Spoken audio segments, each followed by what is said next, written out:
Hello guys, welcome back to my channel. आपका स्वागत है एक और नई वीडियो में। इस वीडियो में हम फ्रेंच रेवोल्यूशन के बारे में बात करेंगे। तो उससे पहले अगर आप चैनल पर नए हैं या फिर अभी तक चैनल को सब्सक्राइब नहीं किया है तो सब्सक्राइब कर लीजिए और बेल आइकन को प्रेस करना बिल्कुल मत भूलिएगा और इस वीडियो को ज़्यादा से ज़्यादा लोगों तक शेयर करिए। ये फ्रेंच रेवोल्यूशन का जो आज हम टॉपिक पढ़ने वाले हैं वो है French society during the late 18th century. ये हम पढ़ेंगे और इंट्रोडक्शन पढ़ेंगे, ठीक है। तो बेसिकली जो कहानी है फ्रेंच रेवोल्यूशन की शुरू होती है जब लुई 16 को राजा बनाया जाता है। लुई 16 बर्बन फैमिली से था और वो 1774 में उसे राजा बनाया गया था। उसकी शादी 20 ईयर्स की एज पे ऑस्ट्रियन प्रिंसेस मैरी एंटोनेट से करा दी थी, है ना। और बहुत समय के युद्ध के चलते जो फ्रांस की रिसोर्सेज थी वो सारी ख़त्म हो गई थी, है ना। फ्रांस में प्रॉपर सारी फाइनेंशियल रिसोर्सेज थी वो फ्रांस में बहुत कम बची थी। अब ये इसके रीज़न क्या क्या थे। एक तो फ्रांस का जो था प्रिंसेस और रानी राजाओं इन सब का खर्चा बहुत ज़्यादा था। दूसरा, उनके इतने बड़े बड़े पैलेस होते थे कि उनकी मेंटेनेंस का खर्चा बहुत ज़्यादा होता था।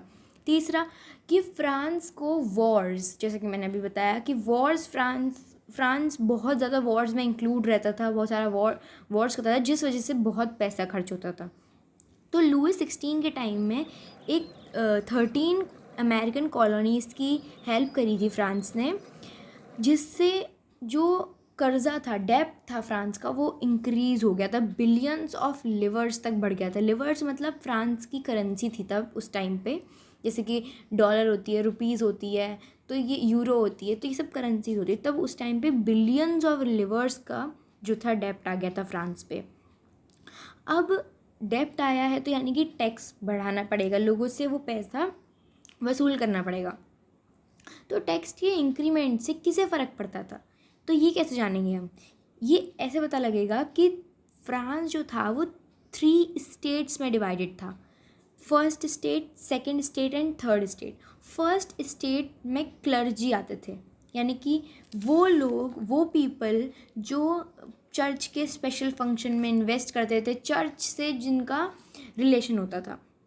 सेकंड स्टेट में आते थे नोबिलिटी, है ना, वो राजा महाराजा के जितने भी खास लोग थे वो नोबिलिटी, ठीक है ना।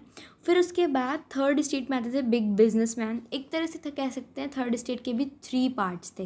पहले बड़े बिजनेसमैन्स, लॉयर्स, ऑफिशियल, ठीक है। फिर उसके सेकंड पे आते थे पीजेंट्स, आर्टिशंस। फिर थर्ड पे स्मॉल पीजेंट्स और लैंडलेस लेबर। इसमें भी मतलब रिचनेस के हिसाब से कैटेगराइजेशन था, ठीक है। तो सिर्फ जो टैक्स पे करना होता था वो थर्ड स्टेट के लोगों को पे करना होता था। फर्स्ट और सेकंड स्टेट्स को कुछ नहीं करना होता था, वो आराम से बैठे, उन्हें किसी चीज़ की कोई ज़रूरत नहीं थी करने की। और मोस्ट ऑफ द जो मतलब पॉपुलेशन थी वो थर्ड स्टेट की थी। तो यानी कि ज़्यादातर लोग 90% लोग पूरी पॉपुलेशन के थर्ड स्टेट से रिलेशन रखते थे।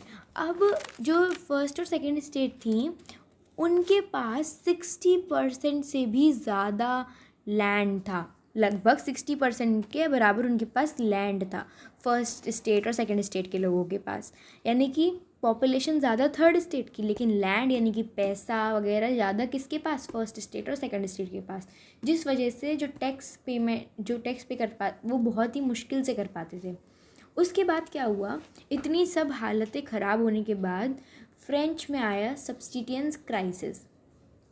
वो इस वजह से आया क्योंकि फ्रेंच की पॉपुलेशन 23 मिलियन से 28 मिलियन तक हो गई थी 1715 से लेके 1789 के बीच में, ठीक है। तो यार सब्स्टिटेंस क्राइसिस होता क्या है, ऐसा टाइम जिसमें एकदम ऐसा एक्सट्रीम टाइम जिसमें बेसिक नीड्स भी लोगों की ख़त्म हो जाए, यानी कि बेसिक नीड्स भी सबको ना मिल पाए।